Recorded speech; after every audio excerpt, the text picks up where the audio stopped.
What if I told you that not all chosen ones are the same? That there's a cosmic split, a spiritual polarity that most people never see, but once you do, your entire view of reality shatters and reforms into something far more powerful. You see, we've all heard about the chosen ones, the healers, the bringers of light. But no one talks about the others, the ones born from fire, forged in chaos, destined to disrupt everything that exists. Today, I'm going to reveal the 7 biggest differences between the dark chosen ones and the light chosen ones. And by the end of this journey, you won't just understand them, you'll know exactly which one you are. But let's set the scene first. Imagine a sacred temple, thousands of years old, hidden in the jungle. Inside, 2 beings meditate in complete stillness. One radiates a soft, glowing light. The other pulses with a dark, magnetic energy. They are not enemies. They are not even opposites. They are forces, both essential, both divine, but carrying out radically different missions.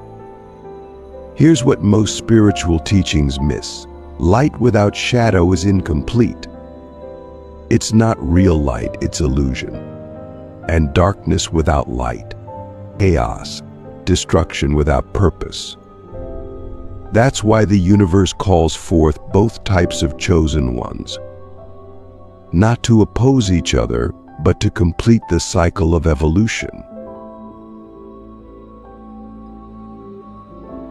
Let's go deep. Difference number 1, origin of power. Light chosen ones draw power from harmony, connection, and cosmic unity. Their strength is in peace, love, and the raising of collective vibration. They heal through presence, uplift through compassion, and guide through understanding. Dark chosen ones, they draw power from disruption, solitude, and direct communion with the void. Their power doesn't soothe, it shocks awake. It doesn't comfort, it ignites rebellion. They heal not by avoiding the wound, but by tearing it open so truth can enter. Click subscribe to this channel to get more profound spiritual lesson. Both powers are sacred, but one unites, and one divides to create space for the new. Second difference, relationship with pain. Light chosen ones transcend pain. They rise above, alchemize suffering into grace. Their path is one of forgiveness, of letting go, of bringing peace to chaos. But the dark chosen ones, they inhabit pain. They sit with it, own it, and then use it like a blade to cut through illusion. They don't run from suffering, they become its master, bending it into fuel for transformation. Ask yourself, when life crushed you, did you rise above, or did you dive deep and pull something raw and powerful from the depths? Third difference, how they trigger awakening. Light chosen ones guide gently. They speak in calm truths, embody serenity, and awaken others through resonance. People feel safe in their presence. Dark chosen ones? They're not safe. They challenge, confront, provoke. Their truth feels like a spiritual punch. People either hate them or are magnetically drawn, because their energy disrupts the ego's comfort. You don't awaken from a dream with a whisper, you awaken when something shakes you to your core. That's the role of the dark chosen one. Let me ask you this. Are you the whisper or the storm? Fourth difference, relationship to the system. Light chosen ones often work within systems. They heal communities, reform institutions, uplift traditions. They try to bring the divine into the world as it exists, raising its vibration from the inside out. And dark chosen ones, they're system destroyers. They don't adapt, don't conform, they break, expose, burn the system to ashes so something truer can be born. This is why many of them are misfits, rebels, outcasts. They refuse to compromise their mission for comfort or approval. Fifth difference, inner conflict. Light chosen ones often struggle with self-sacrifice. They give too much, forget themselves in service of others, and risk dissolving into the collective. Their challenge is to maintain boundaries, to remain centered while carrying the world's pain. Dark chosen ones battle self-destruction. Their intensity turns inward. They risk burning themselves alive in the fire they wield. Their challenge: to wield power without being consumed by it, to find discipline inside chaos and humility inside might. Do you feel this truth? That both paths are dangerous, both require immense mastery, but only you can walk yours. Sixth difference, divine communication. Light chosen ones often connect through visions, dreams, synchronicity. Their intuition is fluid, gentle, expansive. They receive divine energy and flow with it. Dark chosen ones, their divine connection is raw, direct, sometimes brutal. They don't just receive, they demand, confront, and wrestle with the divine until truth is forced to emerge. Their intuition is visceral, immediate, embodied, more of a command than a suggestion. Here's a question. When Spirit speaks to you, does it feel like a soft breeze or like a lightning strike? Seventh difference, legacy. Light chosen ones often leave visible legacies, healed people, uplifted communities, wisdom teachings. Their impact is celebrated, often seen as holy. Dark chosen ones, their legacy is hidden in the cracks of the world. They may never be recognized, accepted, or even understood, but their impact is cosmic. They trigger evolution. They shift timelines, collapse paradigms, awaken dormant power in others. Their legacy is not in fame, it's in frequency. Now understand this, neither path is higher. Both are sacred. Both are essential. Light builds. Dark destroys to create space. Light uplifts. Dark liberates. Light harmonizes. Dark activates. You are not here to choose, you are here to remember. So I ask you, from the deepest part of your soul, which one are you? And are you ready to fully embody it? No more hiding, no more half measures, no more waiting for permission. This is the beginning. The world needs both forces now more than ever. The old world is dying, and we, the chosen ones, are the midwives of what comes next. The question is not if the world will change, the question is, what role will you play in its rebirth? Next, we go into the training of the chosen ones, how they sharpen their inner weaponry, navigate spiritual war, and command reality. Mastery of power. How light and dark chosen ones train to command reality and fulfill their divine missions.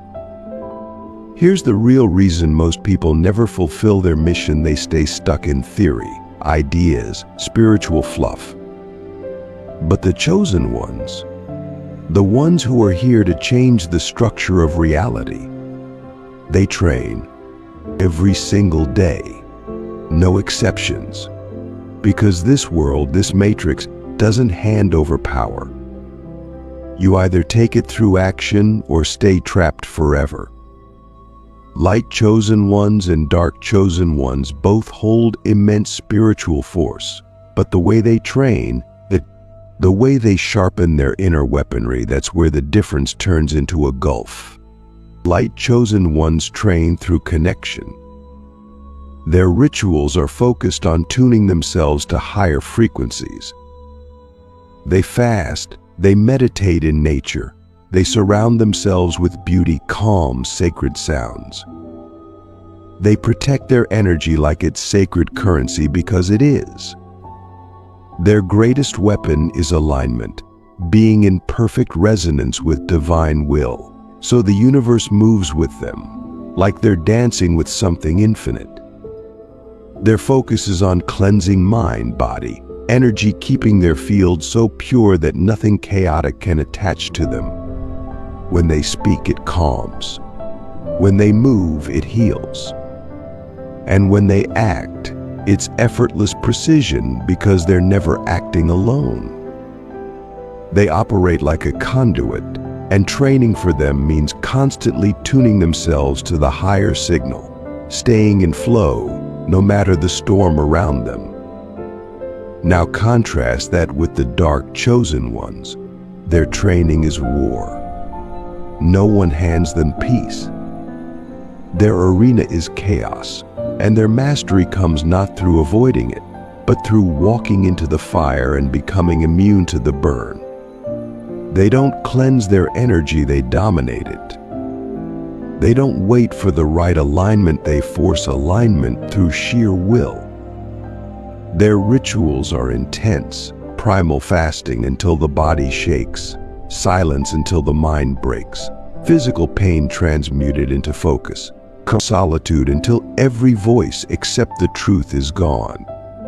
Their weapon is command. The universe doesn't move with them, they move it. They don't wait for signals, they give them. The frequency they emit isn't calming, it's pressure. They apply it to people, places, structures, and everything around them shifts or cracks. For them, the training never stops. There's no balance, no flow. There's only strength. Either you have it or you don't. And if you don't, you build it every day through sacrifice, discipline, and the refusal to break. The light chosen one's battlefield is subtle emotional realms, relational energy, collective healing. Their challenge is to stay open, to keep compassion alive even when facing a world built on numbness and hate. Their enemy is apathy. If they stop caring, they fall. For them, power means lifting others up, reminding the world of the divine spark in all beings. Their mission is to stabilize energy, to keep hope alive when everything seems lost. The dark chosen one's battlefield is raw power structures, hidden control systems, personal demons. Their enemy is weakness, compromise, the slow erosion of fire. If they become passive, they fall. Their power is in disruption, in burning away every lie, especially the ones people cling to most. Their mission is to break open reality, to tear down every false god and rebuild with something real. Now, when it comes to intuition, light chosen ones train to listen to the whispers, the signs, the subtle shifts in energy. Their mastery is responsiveness. They react with clarity, knowing the right action not through force, but through alignment. Dark chosen ones train to act. Their mastery is initiative. They don't wait for signs, they create them. They impose direction, set timelines in motion, and force outcomes through absolute decision. One flows, one strikes. One receives, one commands. Both paths are valid. Both paths require mastery. But there's something deeper. Light chosen ones seek to return the world to harmony, to restore the original frequency. Their goal is healing at the highest level, to reconnect humanity with the divine intelligence that holds the cosmos together. Dark chosen ones don't want restoration. They want evolution. New frequencies, new systems. Their goal isn't to return to what was, but to birth what's never been. They carry blueprints of futures no one has ever seen, and their training is to hold those visions stable, even when the entire world tries to pull them back into the old. This isn't fantasy. This is reality for the ones who know they carry something massive inside, something too big to explain to anyone else.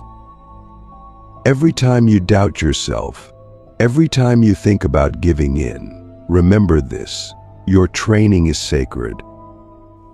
Your life is the ritual. Your pain, your victories, your scars, they're not random. They are the forge. Every challenge is the fire, and you are the blade being shaped. Let's talk about action, because all the power in the world means nothing if you don't move. Light chosen ones act through presence, conversation, healing, creating spaces that feel like home for the soul. They move quietly, but the ripple is huge. Dark chosen ones act through force, disruption, speaking the truth people refuse to hear. They don't just ripple, they create shock waves. Both are needed. One holds space, the other shatters walls. One comforts the wounded. The other makes sure no one else gets wounded again. Most people will never understand what it costs to be you. They'll never know the battles you fight just to stay aligned, just to stay sharp.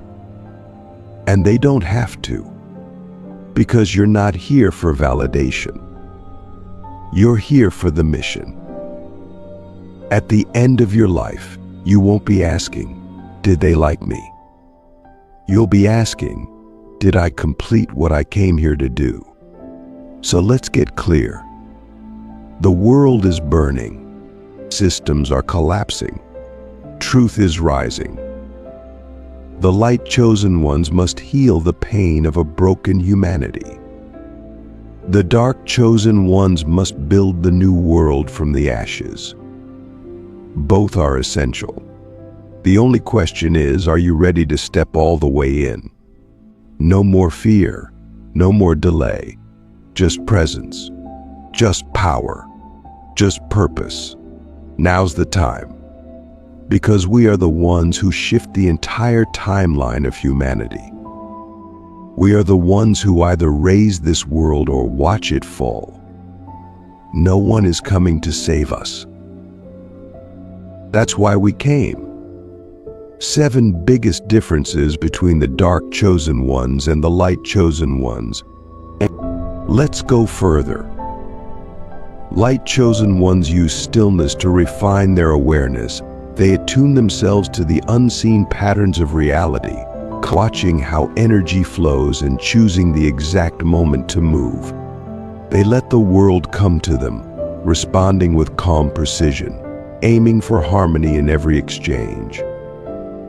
They are masters of timing, sensing when to step in and when to step back, when to guide and when to let people fall so they can rise on their own. Their entire power is built on stability. They become unshakable through deep inner alignment, and that steadiness becomes a beacon for others. Dark chosen ones are different. Movement is their language. They don't wait. They act before the world even knows action is needed. They are 5 steps ahead because they've trained to see chaos not as a problem, but as a signal. Where others freeze, they move. Where others hesitate, they strike. They create momentum by sheer force of will, and their energy is a storm that demands everything real to remain and everything false to collapse. They are not beacons, they are fire starters. Their stability isn't calm, it's certainty, an internal anchor forged through surviving every storm life could throw at them. There's another layer. Light chosen ones value softness, vulnerability, openness. They find strength in exposing the heart, in allowing emotions to flow, not to be controlled or suppressed. They view feeling as sacred, as a bridge between souls. Dark chosen ones value containment. They choose which emotions are allowed to surface, which ones serve the mission. They don't suppress, they command. Their feelings don't lead them, they lead their feelings. Their emotional discipline isn't coldness, it's tactical precision. When they show vulnerability, it's deliberate, a move made with purpose, never random, never uncontrolled. They're not cold, they're focused. And focus is their fuel. Now, power the true kind is only possible through alignment with your role. Light chosen ones gain power through expansion. They stretch into more awareness, more compassion, more connection. Every act of giving multiplies their strength. Dark chosen ones gain power through contraction. They strip away everything that weakens them, cut ties to what doesn't serve. They refuse to waste energy on anything less than the absolute truth. Every act of refusal, every boundary, every no sharpens their force. They don't expand, they intensify. When it comes to purpose, light chosen ones seek to preserve life, elevate experience, keep the web of reality intact. They build bridges, restore trust, hold space for people to heal at their own pace.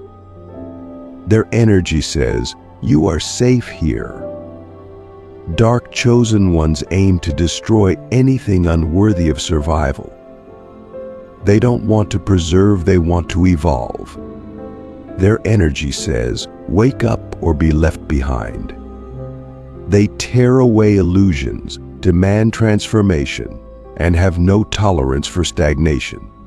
Their presence forces movement, and that movement either breaks people down or makes them stronger. Most of society is terrified of the dark chosen ones because they cannot be manipulated, bought, or silenced. They obey nothing but their own code, and that kind of independence is seen as a threat by every system built on control. Light chosen ones are often accepted, praised, celebrated until their light becomes too strong and starts exposing the shadows people want to hide. Then they too are pushed away, because truth in any form is uncomfortable. But truth is the only thing that frees.